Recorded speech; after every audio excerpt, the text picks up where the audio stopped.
প্রিয় সপ্তম শ্রেণীর শিক্ষার্থীরা, শুভেচ্ছা নিও। আজকে আমি তোমাদের বিজ্ঞান বিষয়ের নতুন বই থেকে দ্বিতীয় অধ্যায় উদ্ভিদ ও প্রাণীর কোষীয় সংগঠন এর 16 পৃষ্ঠার দুটি কাজ সমাধান করে দেব।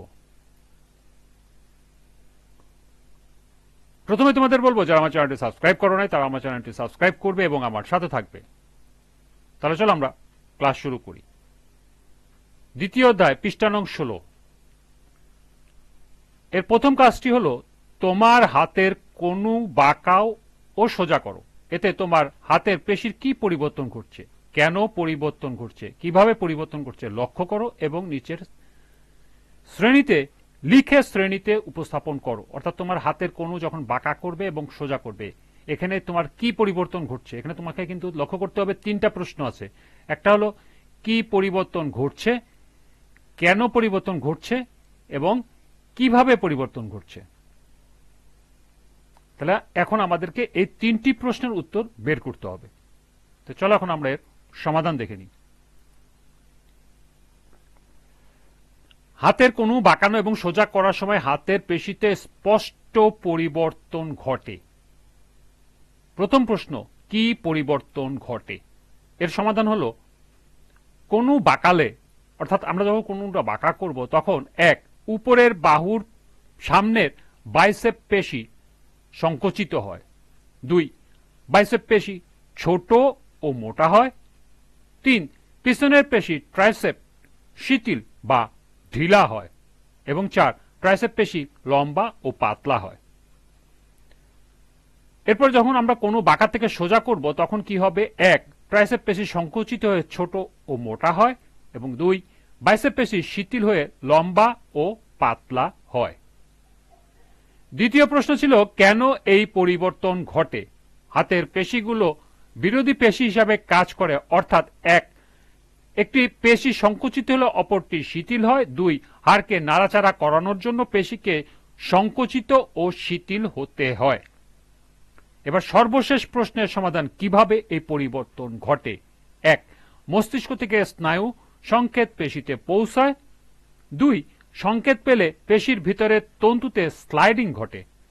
তিন, এতে পেশি সংকুচিত হয়, এটিপি শক্তি ব্যবহৃত হয়। চার, সংকেত পেলে পেশি শিথিল হয়। এবং পাঁচ, পেশি টেন্ডনের মাধ্যমে হাড়ের সাথে যুক্ত থাকায় পেশি সংকোচন শিথিলিত হয়, হাড় নড়ে, ফলে কনু বাঁকে বা সোজা হয়। সুতরাং বলা যায়, কনু বাঁকানো এবং সোজা করার সময় বাইসেপ এবং ট্রাইসেপ পেশি পালাক্রমে সংকুচিত ও শিথিল হয়।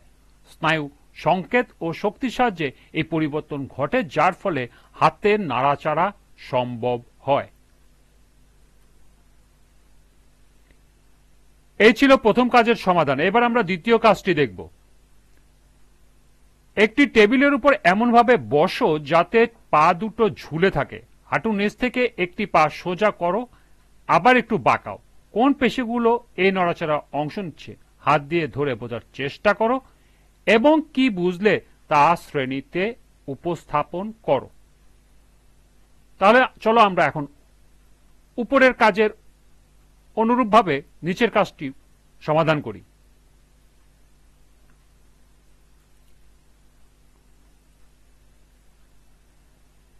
এর সমাধান হবে, টেবিলের উপর বসে পা দুটো ঝুলিয়ে রেখে হাঁটুর নিচ থেকে একটি পা সোজা করা এবং আবার একটু বাঁকানোর সময় উরুর কিছু অংশ নির্দিষ্ট পেশি সক্রিয়ভাবে কাজ করে। প্রথম অংশ হলো, কোন পেশিগুলো অংশ নিচ্ছে? এই নড়াচড়ায় মূলত দুটি বিরোধী পেশি কাজ করে। এক, কোয়াড্রিসেপ পেশি, যার অবস্থান উরুর সামনের দিকে, এর কাজ হলো হাঁটু সোজা করা। আর দুই হলো হামস্ট্রিং পেশি, যার অবস্থান উরুর পিছনের দিকে, এর কাজ হলো হাঁটু বাঁকানো। এরপর আমরা দেখব হাত দিয়ে ধরে কি বোঝা যায়। অর্থাৎ আমরা হাঁটু বাঁকানো সোজা করার সময় যখন আমি হাত দিয়ে ধরবো তখন কি বোঝা যাবে।